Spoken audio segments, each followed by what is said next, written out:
Sir, இப்போ பார்த்தீங்க அப்படின்னா இந்த 4 முனை போட்டி அப்படின்றது இறுதியாக உறுதியாக இருக்குது இப்போ வரைக்கும். ஏன்னா நேற்று மாமல்லபுரத்தில் விஜய் அவர்கள் பேசியதை வச்சு இப்போ 4 முனை போட்டி அப்படின்றது உறுதியாக இருக்குது.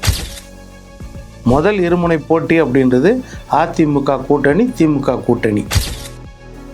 இது வார்த்தைக்கு வேணால் 4 முனை போட்டின்னு சொல்லலாம். திமுக இந்த முறை ஆட்சியாக பண்ணாங்க. இது வரைக்கும் திமுக வரலாறுலேயே இந்த மாதிரி ஆட்சியை, கொடுமையான ஆட்சியை பார்த்து. ஜெயலலிதா காலத்தில் ஏகப்பட்ட ஞாபகம். தொட்டில் குழந்தை திட்டத்திலேருந்து, அம்மா உணவகத்திலேருந்து. இன்னைக்கு கூட்டணின்னு பார்த்தீங்கன்னா அதிமுக கூட்டணி ஸ்ட்ராங்காக இருக்குது. திமுக கூட்டணி ஸ்ட்ராங்காக இருப்பது போல ஒரு தோற்றத்தை கொடுக்க முயற்சி பண்ணுது.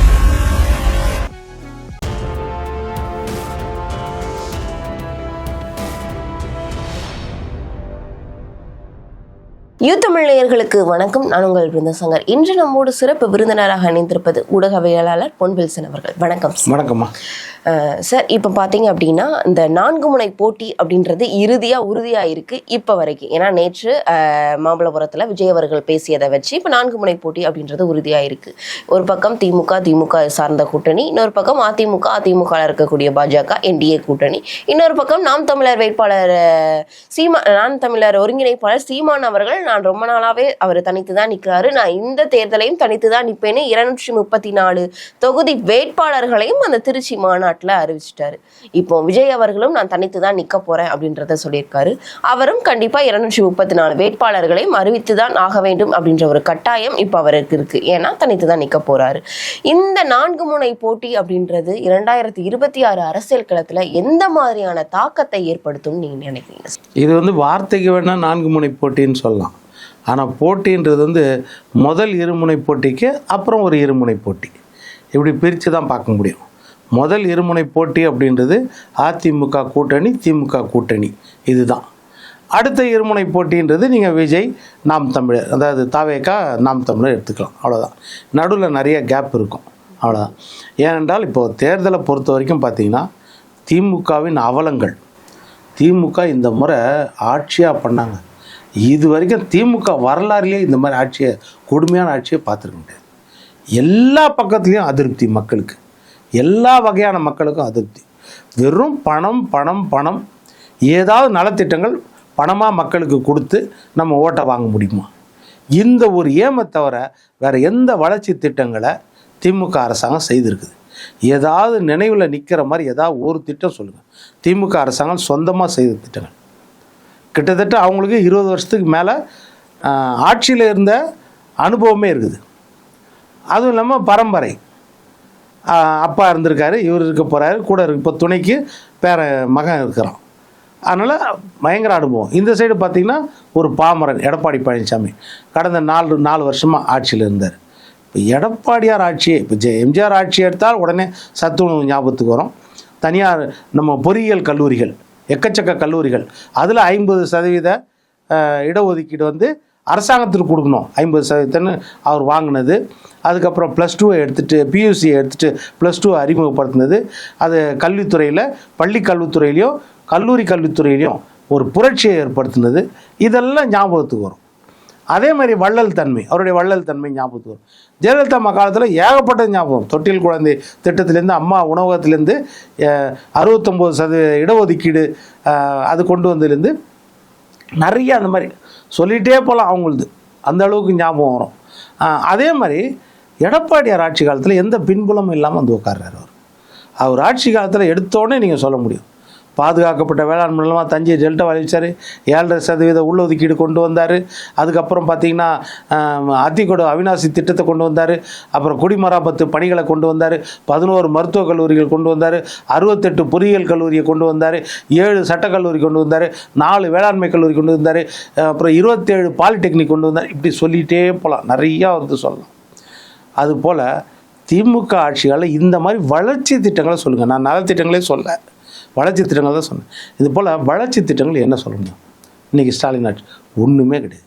பெண்கள் பாதுகாப்பு இல்லை, கஞ்சா போதை கலாச்சாரம் எல்லா பக்கமும், அப்புறம் ஜாதிய படுகொலைகள் எங்கே பக்காலும், அப்புறம் அரசியல் தலைவர்கள் படுகொலைகள், அப்புறம் ஊழல், எக்கச்சக்க ஊழல், எல்லா துறையிலையும் ஊழல், விலைவாசி உயர்வு, சொத்து வரி மின்கட்டண உயர்வு. இதற்கு பிறகு தேர்தல் வாக்குறுதிகள், பெருவாரியான வாக்குறுதிகள் நிறைவேற்றவே இல்லை. இதெல்லாம் ஏகப்பட்டது இருக்குது திமுக மேல். இப்போ இந்த அதிருப்தியை அறுவடை செய்யக்கூடிய இடத்துல அதிமுக கூட்டணி. இந்த சட்டமன்ற தேர்தல், இது நாடாளுமன்ற தேர்தலில், அப்போ அதிமுக கூட்டணி தான் இருக்குது. இதற்கு அடுத்த இடத்துல நீங்கள் சொல்கிற விஜயோ, நீங்கள் நாம் தமிழர், இப்போ நாம் தமிழரை பொறுத்த வரைக்கும் நம்ம எந்த குறையும் சொல்ல முடியாது. நாம் தமிழர் வந்து அவங்களுடைய தனி சித்தாந்தம். திமுகவை பொறுத்த வரைக்கும் ஒன்லி மாநிலம் மட்டும்தான் பார்ப்பாங்க. ஆனால் மத்தியில் வந்து ஆட்சி அதிகாரத்தில் பங்கு இருக்கும்போது அங்கே போயிடுவாங்க. மற்ற நேரத்திலலாம் அவங்கள எதிர்த்து நிற்பாங்க. அதிமுகவை பொறுத்த வரைக்கும்னா அங்கே காங்கிரஸ் இருந்தாலும், பிஜேபி இருந்தாலும் சரி, இல்லை ஜனதாதளம் இருந்தாலும் சரி, ஜனதா கட்சி இருந்தாலும் சரி, அங்கே யார் இருந்தாலும் சரி, தமிழ்நாட்டுக்குரிய நரங்களை கேட்க வேண்டிய நேரத்தில் பக்குவமாக கேட்டு வாங்கிக்குவாங்க. போராட வேண்டிய நேரத்தில் போராடுவாங்க. காவிரி பிரச்சனை போல் அதில் தயங்கவே மாட்டாங்க. இந்த விஷயத்தை பொறுத்த வரைக்கும் மற்ற விஷயத்துக்கெல்லாம் நேரடியாக போய் பேசுவாங்க. முதலமைச்சரே நேரடியாக போவார். அங்கே போய் நிதி அமைச்சரை கூட பார்ப்பார். அதில் ப்ரிஸ்டேஜெல்லாம் பார்க்க மாட்டாங்க. நிதி அமைச்சரை பார்த்து காரியத்தை சாதிச்சுன்னு வருவாங்க. இதுதான் எல்லா மாநிலத்தையும் செய்ய வேண்டிய கடமை. அவ்வளோதான். ஏன்னா நம்ம மாநிலம் வந்து வேற்றுமையில் ஒற்றுமை, பல மாநிலங்கள் சேர்ந்து இருக்கிறது. ஒரு நாட்டிலிருந்து பல மாநிலங்கள் பிரிக்கப்பட்டது. அப்போது மாநில உரிமையை எப்படி கேட்கணுமோ போராடி கேட்கணும். ஆனால் உறவாடி கேட்கணும். அவ்வளோதான். அந்த மாதிரி கேட்குறது தான். அதுதான் தேசியத்தில் திராவிடம், தேசியத்தில் மாநிலம் அப்படின்ற கொள்கையில் உறுதியாக இருக்கிறது அதிமுக. இப்போது விஜய் எடுத்திங்கன்னா இப்படி இல்லை அப்படி இல்லாமல் இருக்கார். அவர் எதுவுமே இப்போ சொந்த ஒரு கொள்கையும் சொல்ல. அவர் கொள்கை தலைவர்கள்னு ஒரு 5 பேர் வச்சுருந்தார். அதற்கு பிறகு அந்த கொள்கை தலைவர்களில் அண்ணா சேர்ந்துட்டார், எம்ஜிஆர் சேர்ந்துட்டார், ஜெயலலிதா சேர்ந்துட்டார். அப்புறம் போன தடவை கலைஞர் கருணாநிதி கூட எனக்கு வழிகாட்டி தான்ட்டார். அதனால் எல்லாருமே சேர்த்துட்டார். இப்படி இல்லாமல் அப்படி இல்லாமல் பேலன்ஸ் பண்ணி போகிறாரு. கிட்டத்தட்ட கமல் சாயல்லே போகிறார். அது நீதி மையம்ன்ற மாதிரி அந்த மையத்திலே அவர் போயிட்டுருக்காரு. இப்போ நாம் தமிழரை பொறுத்த வரைக்கும் தனி சித்தாந்தம். அவங்களுக்கு வந்து தமிழ் தேசியம் அப்படின்ற சித்தாந்தம். அந்த சித்தாந்த எல்லைக்குள்ளே வந்து நிறைய பேர் வரமாட்டாங்க. ஒரு சிலர் தான் போவாங்க. ஏன்னா அந்த சித்தாந்தம் நல்லாயிருக்கும், அதற்குரிய விடை கிடைக்காது, அதுக்கு ஆன்சர் கிடைக்காது. அது ஆன்சர்ன்றது நம்மளை புரிய கூட்டுறவு உள்ள நாடுகளில் யதார்த்தமாக கிடைக்கிது, பேசுகிறதுக்கு நல்லாயிருக்கும். ஆனால் தீர்வு கிடைக்கிறது ரொம்ப கஷ்டம். அது யதார்த்தமாக அது கிடைக்காது. அதனால் அதை வந்து ஆதரிக்கிறவங்க மட்டும்தான் அந்த பக்கம் போவாங்க ஒழிய, மற்றபடி திமுக வந்து முன்னணி நிற்கும். இன்றைக்கி கூட்டணின்னு பார்த்தீங்கன்னா அதிமுக கூட்டணி ஸ்ட்ராங்காக இருக்குது. திமுக கூட்டணி ஸ்ட்ராங்காக இருப்பது போல ஒரு தோற்றத்தை கொடுக்க முயற்சி பண்ணுது. கண்டிப்பாக சார், நீங்கள் சொன்னீங்க முதல் 2 கட்சிக்கும் அடுத்த இருக்கக்கூடிய 2 கட்சிக்கும் தான் இப்போ வந்து போட்டி நிலவரமானது இருக்குது அப்படின்னு சொல்லிட்டு, இப்போ அடுத்து அதாவது 2வதாக இருக்கக்கூடிய 2 கட்சிக்கும் இந்த தொகுதி பங்கீடு தொடர்பான எந்த பிரச்சனையும் கிடையாது. ஏன்னா அவர்கள் தனித்து தான் நிற்க போகிறாங்க. இந்த முதல் 2 கட்சியிலையுமே இந்த தொகுதி பங்கீடு அப்படின்றது மிகப்பெரிய அளவில் பங்கு வகிக்கிறது. ஏன்னா இப்போ வந்து இதற்கு முன்பு திமுக வந்து காங்கிரஸுக்கு தொகுதி பங்கீடு அறிவிச்சது, மதிமுகவுக்கு தொகுதி அறிவிச்சது, தேமுதிக, அப்புறம் விசிக, பல முரண்கள் வந்து திமுக கூட்டணியில இருக்குது அப்படின்றத நம்மளால பார்க்க முடியுது. அதே மாதிரி அதிமுக கூட்டணியிலையும் இந்த தொகுதி பங்கீடு தொடர்பான சர்ச்சைகள் இருக்குது. ஆனா வெளிப்படுத்த மாட்டேங்கிறாங்க, வெளியில கொண்டு வர மாட்டேங்கிறாங்க. மறைமுகமா எடப்பாடி அவர்கள் பொத்தி அமைக்கி வச்சு கொண்டு போறாங்க அப்படின்ற ஒரு சாயல், ஒரு பிம்பம் வந்து திமுகவினரால வந்து பூசப்படுது அதிமுக மேல. இப்போ நாளைக்கு பாத்தீங்க அப்படின்னா அதிகாரப்பூர்வமான தொகுதி பங்கீடு அறிவிப்பு வந்து வெளியாகும் அப்படின்னு சொல்லிட்டு அதிமுக தரப்புல இருந்து சொல்லப்பட்டிருக்கு. இந்த பிரச்சனையை எடப்பாடி பழனிசாமி அவர்கள் எப்படி சரிவர செயல்படுத்த போறாரு நீங்க நினைக்கிறீங்க? இப்போ இது ஒரு கணவன் மனைவி, இல்லைன்னா அப்பா மகன், அம்மா மகள், இல்லை மாமியார் மருமகள், இப்படி பிரச்சனை வச்சுக்கோங்க. வீட்டுக்குள்ளே சில கருத்து வேறுபாடுகள் இருக்குமா இல்லையா, பேசிக்குவாங்க இல்லையா. இது பேசிட்டு வெளியே வரும்போது மாமியார் மருமகளோ இல்லை கணவன் மனைவியோ ஒன்றா வந்து பேட்டி கொடுக்குறாங்க வச்சுக்கோங்க. இன்னும் நாங்கள் பேசிகிட்டு இருக்கோம், எங்களுக்குள்ளே எந்த பிரச்சனையும் இல்லைன்னு அப்படி சொல்கிறாங்கன்னா பிரச்சனை எல்லைக்குள் இருக்கிறது, கட்டுக்குள் இருக்கிறது, முடிவு பெறக்கூடிய வாய்ப்புன்னு சொல்லலாம். இதில் ஒருத்தர் வெளியே வந்து இல்லை நான் சொல்கிறத அவள் கேட்கவே மாட்டேன்றா, இருந்தாலும் நான் பேசின்னு இருக்கிறேன் அப்படின்னு சொல்கிறாருன்னா கட்டுக்குள் இல்லை. ஒருங்கிணைப்பு வந்து கட்டுப்பாடை மீறி இருக்குது. ஒருங்கிணையும் வாய்ப்பு இருக்குது, பிரிந்து போகவும் வாய்ப்பு இருக்குது. இதான விஷயம். இதை வந்து திமுக கூட்டணியில் தொடர்ந்து நடக்குதா இல்லையா? அதிமுக கூட்டணி நேற்று அமைந்த கூட்டணி, திமுக கூட்டணி 10 வருஷத்துக்கு முன்னாடி அமைந்த கூட்டணி. அப்போ அந்த கூட்டணியிலேருந்து வெளியே வந்து காங்கிரஸ் சொல்கிறாங்க, எங்களுக்கு அவங்க சொல்கிறது ஏற்புடையதே கிடையாது, எங்களால் ஏற்றுக்கவே முடியாது. ஆட்சி அதிகாரத்தில் பங்கு கொடுத்தா என்ன, ஒரு 2 அமைச்சர் கொடுத்தா என்ன, அவங்களுக்கு என்ன வழி இருக்குது, என்ன குறைஞ்சி போகுது, இதெல்லாம் வெளியே வந்து பேசுகிறாங்கல்ல. நாங்கள் பேசினா கூட அவங்க ஒத்து வர மாட்டுறாங்க, எங்களை பலவீனமாக நினைக்கிறாங்க, இதெல்லாம் சொல்கிறாங்கன்னா கூட்டணியில் எந்த அளவுக்கு ஒட்டு இல்லாமல் இருக்குது. அது ஒரு பக்கம். இன்னொரு பக்கம் விடுதலை சிறுத்தைகள் நாங்கள் இரட்டை இலக்கம் தான் எங்கள் ஏம்னு சொல்கிறாங்க. இது போல் அதிமுக கூட்டணியில் எந்த தலைவராவது வெளியே வந்து சொல்லியிருக்காங்களா?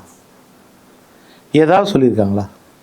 அப்புறம் எதுக்கு எடப்பாடி பழனிசாமி கட்டுக்குள்ளே வச்சுருக்காருன்னு? ஒரு ஆளுமை மிக்க தலைவர்ன்றது அர்த்தம் என்ன? எந்த விஷயத்தையும் கட்டுக்குள்ளே வச்சுருக்கணும், அதுதான் ஆளுமை மிக்க தலைவர். அது எடப்பாடியார் சரியாக பண்ணுறாருல்ல. அப்புறம் பிஜேபிக்குள்ளே கட்டுக்குள்ளே போயிட்டாரு அப்படி இப்படின்றாங்களே. இப்போ என்ன சொல்கிறாங்க, அவங்களே தான் அப்போ எடப்பாடியார் கட்டுக்குள்ளே வச்சுருக்காரு அப்படின்றது. அதுதான் உண்மை. அங்கே திமுகவில் ஸ்டாலின் அவர்கள் கட்டுக்குள்ளே வைக்க முடியல, அதுதான் பிரச்சனை. இன்றைக்கி வரைக்கும் சண்முகம் என்ன சொல்கிறாரு, கம்யூனிஸ்ட் கட்சி தலைவர், காங்கிரஸுக்கு கொடுத்தாங்க எங்களுக்கு கொடுக்க முடியாதா கேட்குறாருல்ல. தேமுதிகவுக்கு கொடுக்குறாங்க எங்களுக்கு கொடுக்க முடியாதா கேட்குறாருல்ல. கேட்டுட்டு அப்புறம் ஒத்து வந்தாலும் அந்த மனக்கசப்பு தானே அங்கே இருக்குது. அங்கே இன்றைக்கி இன்னொன்று யதார்த்தமாக பாருங்கள், அவங்க எல்லாருமே ஒரு வெற்றியோட கூட்டணியில் இருந்தாங்க. யாருக்கு உழைச்சாங்க? அவங்க திமுகவுக்கு உழைச்சாங்க. திமுக ஆட்சியில் உட்காந்துக்கு, திமுக அமைச்சரவையில் பங்கு பெறுக்குது, திமுக ஆட்சியை நடத்துறதுக்கு அவங்க ஒத்துழைச்சாங்க. அவங்க ஒன்றும் ஆட்சியில் பங்கு வாங்கலை. கொடுத்தாங்களா இல்லையா? இப்போ அவங்களுக்கு திமுக விசுவாசமாக இருக்குமா இல்லையா? இன்னொரு கட்சியை உள்ளே கொண்டு வரீங்கன்னா முதல்ல அவங்களுக்குள்ளே கன்சல்ட் பண்ணியிருக்கோமா இல்லையா? அவங்களுக்குள்ளே பேசியிருக்கணும்ல. அவங்களுக்குள்ளே அவங்க தொகுதியை வந்து குறைக்கிறேன்னு சொல்லக்கூடாதுல்ல. தேமுதிக உள்ளே கொண்டு வரும்போது, கமலை உள்ளே கொண்டு வரும்போது அவங்க தொகுதியை குறைச்சி கொடுக்குறேன்னா என்ன அர்த்தம்? அப்போ யோசிச்சு பாருங்கள். இன்றைக்கி வைகோ நிலைமை என்ன? போன பாராளுமன்ற தேர்தலில் துரை வைகோ தான் சொன்னார், என் உயிரே போனாலும் உதயசூரியன் நிற்க மாட்டேன், நேரில் மேடை வச்சு தான் சொன்னார்.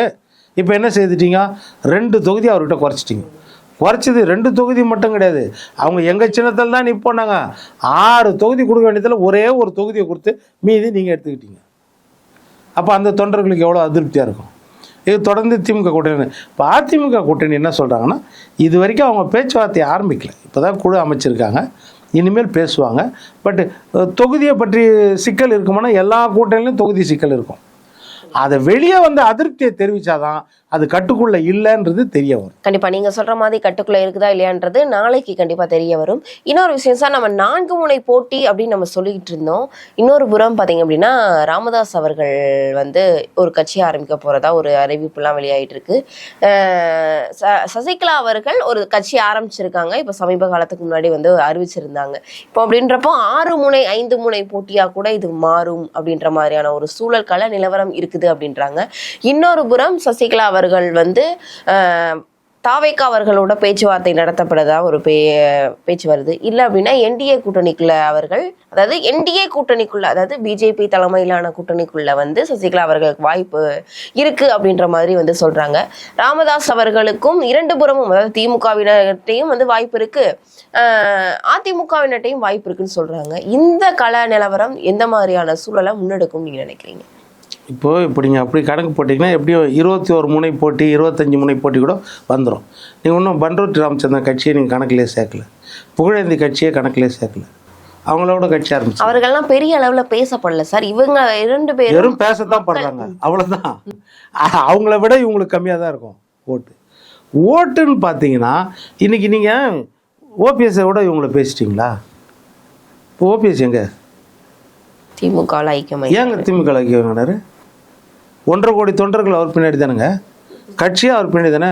3 வருஷமாக இப்படி தானே மூச்சுக்கு 300 தடவை எல்லா ஊடகத்தையும் பேசியிருந்தோம். சொல்லுங்க, அவர் ஏங்க திமுக போய் நிற்கிறார்? மனோஜ் பாண்டியன் மாதிரியே, மைத்ரேயன் மாதிரியே. அப்போ அவருக்கும் ஓபிஎஸ்க்கு என்ன வித்தியாசம்? அவ்வளோதான். நம்ம வெளியே பிம்பமாக பேசுறது, ஒரு டிஆர்பி ரேட்டிங்காக ஏதோ ஒரு மையப்பொருளை வச்சுட்டு மக்கள் மத்தியில் செல்வாக்குன்னா மக்கள் மத்தியில் பிரளயம் ஏற்படணுங்க. நீங்கள் நீதிமன்றத்தில் பிரளயம் கிடையாது, தேர்தல் கமிஷனில் பிரளயம் கிடையாது, ஊடகங்களில் உட்காந்து சாயங்காலம் விவாதிக்கிறதுல ஒரு பிரளயம் ஏற்பட்டக்கூடாது, ஒரு புரட்சி ஏற்படுற, இதெல்லாம் புரட்சியே கிடையாது. இது யார் ஊடகத்தில் நல்லா பேசுகிறாங்களோ அவங்கள கூப்பிட்டு பேச வைப்பாங்க. அது ஓபிஎஸ் கட்சியாக இருந்தாலும் புகழேந்தியாக இருந்தாலும் யாராக இருந்தாலும் கூப்பிட்டு தனியரசு 3 வருஷம் பேசியிருந்தார். இப்போ எங்கே போனார் தனியரசு? அதிமுக ஒன்றா இருக்கணும், எல்லாம் வலுவாக இருக்கணும், அப்படி இப்படின்னு இப்போ எங்கே போய் நிற்கிறாரு? அப்புறம் அதெல்லாம் 3 வருஷமாக பேசியிருந்தோமோ. அதனால் அதெல்லாம் கிடையாது. நீங்கள் வந்து மக்கள் மன்றத்தில் ஒரு புரட்சி ஏற்படணும் அந்த தலைவரின் பின்னால், மக்கள் மன்றத்தில் ஒரு பிரளயம் ஏற்படணும் அந்த தலைவரின் பின்னால், மக்கள் மன்றத்தில் தொண்டர்கள் மன்றத்தில் மிகப்பெரிய ஆர்ப்பாட்டம் ஏற்படணும் நிர்வாகிகள் மட்டத்தில். இதெல்லாம் எதுவுமே ஒரு சலனமும் இல்லாமல் வெறும் பேட்டி கொடுத்துட்டு ஆளுங்கட்சி ஜால்ரா தட்டிட்டு திமுக ஆதரவோடு பேசினவங்கெல்லாம் வந்து கட்சி ஆரம்பிச்சிட்டாங்கன்னா அதெல்லாம் ஒரு கட்சின்னு கணக்கிலே வராதுமா. இப்போ நீங்கள் ராமதாஸ் ஐயாவை மட்டும் சொல்லலாம். ராமதாஸ் ஐயா வந்து ஒரு சங்கத்தை ஆரம்பித்தார், உழைச்சார், இல்லைன்னு சொல்ல. அவர் ஒரு தலைவர் அடையாளம் காமிச்சு ஒரு தலைவர் பின்னாடி கட்சியை நிற்க வச்சிட்டாரு. அந்த தலைவர் பின்னாடி அந்த கட்சி 3 தலைமுறையாக வந்துருச்சு. அன்புமணின்ற தலைவர் பின்னாடி வந்துருச்சு. உங்களுக்கு ஏற்போ மறுப்போ அவருடைய கருத்துக்கள் ஏற்கிறதோ இல்லையோ அந்த தலைவர் பின்னாடி கட்சி வந்துருச்சு. அந்த தலைவர் பின்னாடி 3 தலைமுறை தொண்டர்கள் நின்ட்டாங்க. உழைப்பு, போராட்டம், ஆர்ப்பாட்டம், இழப்பு எல்லாம் அந்த தலைவர் பின்னாடி சந்திச்சாச்சு. இப்போ திடீர்னு வந்து இந்த தலைவர் வேணாம் அப்படின்னு உருவாக்கியவர் சொன்னால் தொண்டர்கள் ஏற்றுக்க முடியுமா? அந்த இடத்த யாருக்கு கொடுக்குறீங்க நீங்கள்? இப்போ ராமதாஸ் ஐயா நம்ம வந்து அவரை குறைச்சி சொல்லலை. ஆனால் நான் என் பையனை அடையாளம் காட்டினது தப்பு, என் வாரிசை கொண்டு வந்து தப்பு, நான் நிறைய மக்களுக்கு செய்திருக்கணும், தொண்டர்களுக்கு செய்திருக்கணும். நீங்கள் அந்த இடத்துல யாரை உட்கார வச்சுருக்கீங்க? உங்கள் பொண்ணை தானே உட்கார வச்சுருக்கீங்க. அப்போ அன்புமணியாகவே இருக்கலாம்ல, சொல்லுங்கள். அப்போ இது ஏதோ குடும்ப பிரச்சனை மாதிரி தான் இது வெளியே தெரிய வருது ஒழிய மற்றபடி அது பெரிய பாதிப்பு ஏற்படுத்தாது. காலப்போக்கில் அதெல்லாம் ஒன்றாயிடும் தான் நினைக்கிறேன் நான். அன்புமணி ஐயா பின்னாடி தான் கட்சி நிற்கும், பாட்டாளி மக்கள் கட்சி நிற்கும். கண்டிப்பாக பொறுத்திருந்து பார்க்கலாம். அரசியல் ரீதியாக இருக்கக்கூடிய பல்வேறு விஷயங்களை எங்களோட பகிர்ந்தமைக்கு இந்த கூட்டணி, ஏன்னா கடைசி நேரத்தில் கூட, கடைசி ஒரு வார கால இடைவெளியில் கூட கட்சியில் பல்வேறு மாற்றங்கள் வந்து ஏற்பட்டிருக்கு அப்படின்றது நமக்கு தெரியும். அதே மாதிரி ஏற்படுதா இல்லை இதே சேனலில் தான் நம்மளுக்கு இந்த 2026 சட்டமன்ற தேர்தல் நடக்குதா அப்படின்றத பொறுத்திருந்து பார்ப்போம். பல்வேறு விவரங்கள் எங்களோட பகிர்ந்தமைக்கு நன்றி. நன்றி.